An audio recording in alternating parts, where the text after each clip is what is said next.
Hello students, once again welcome to my channel. और जैसा मेरा रिक्वेस्ट रहता है, फिर से आपसे रिक्वेस्ट है कि आप प्ले लिस्ट में जरूर जाएंगे और आप ना जो आपका सब्जेक्ट से रिलेटेड, अपने क्लास से रिलेटेड है, आप उसको ही देखेंगे सेलेक्टेड।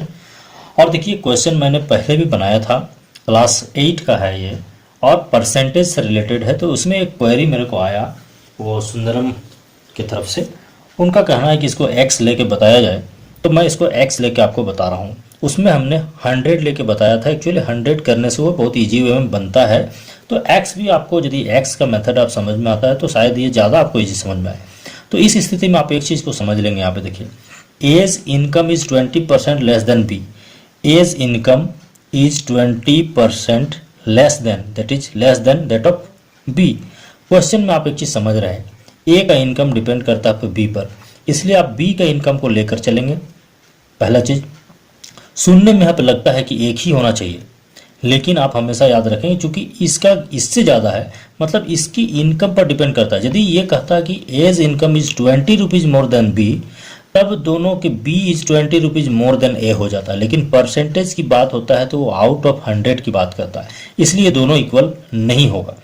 तो यहाँ पर ए का इनकम बी पर डिपेंड करता है, तो आप बी का इनकम को लेकर चलेंगे। तो आप मान लेंगे यहाँ पे लेट बीज इनकम इज रुपीज एक्स। आप मान लिए बी का इनकम कितना है, एक्स है। देन आप यहाँ पे 20% निकालेंगे ना, then 20% of x is equal to, that is 20% of x. This is x by 5, that is rupees x by 5। अब क्या बोल रहा है, यानी 20% लेस है, तो ए का इनकम देयरफॉर आप लिखेंगे A's income is equal to क्या होगा, बी का इनकम एक्स है, उससे इतना कम है, that is x minus x by 5। आप इसको एलसीएम लेंगे, दैट इज 5। यहाँ पे कुछ नहीं है तो ये 1 हो गया। 5 into x, that is 5x। This is 5x and it is आपको ओनली x, दैट इज आपको आएगा रुपीज ये 4x बाई 5। अब देख रहे हैं यहाँ पे वो चेंजिंग क्यों होता है। देखिए आप, यहाँ बी का इनकम x है और यहाँ पर ये जो ए का इनकम 4x बाई 5 है। चूंकि देखिए, इस इनकम पर बात करेंगे 20%, वो डिफरेंट आएगा। इस पर यदि आप 20% बात करेंगे तो डिफरेंट आएगा। इसलिए ये दोनों का ये 20% सिंपली, इसका 20% लेस है तो 20% मोर नहीं होता है।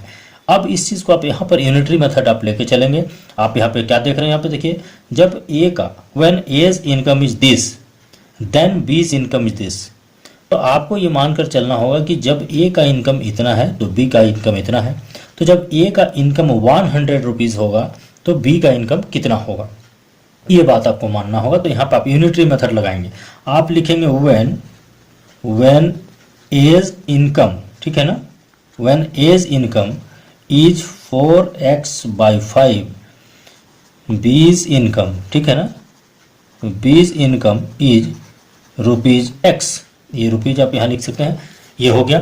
देयरफॉर लिखेंगे आप, therefore when A's income is, यदि ₹1 होगा यूनिटरी मेथड में, देन बीज इनकम क्या होगा, that will be x divided by ये 4x बाई 5, दैट इज आप लिखेंगे x इंटू ये आपका हो जाएगा 5 by 4x, and that is आप लिखेंगे when A's income is ₹100, then B's income will be, that is x into 5 by 4x into 100। This is called the unitary method. तो इससे क्या होगा, x से x आप स्ट्राइक आउट कर लेंगे, 425r, दैट इज ये आ जाएगा ₹125। अब यहाँ पर आप देखेंगे, जब ये a का इनकम 100 होगा तो b का इनकम कितना हो जाएगा, 125 हो जाएगा। यानी ये 100 में 125 हो गया। तो 100 में जब निकालते हैं, ये परसेंटेज बताता है। देयरफॉर आप लिखेंगे, therefore B's income is more than A's by rupees, कितना करेंगे, 125 माइनस 100, दैट इज हो जाएगा ₹25। यानी 25 ज़्यादा है, दैट मीन्स 25% मोर। आंसर, कारण क्या होगा 25%, चूंकि 100 की बात कर रहा है तो 100 में 25 ज़्यादा है, मतलब 125% ज़्यादा है।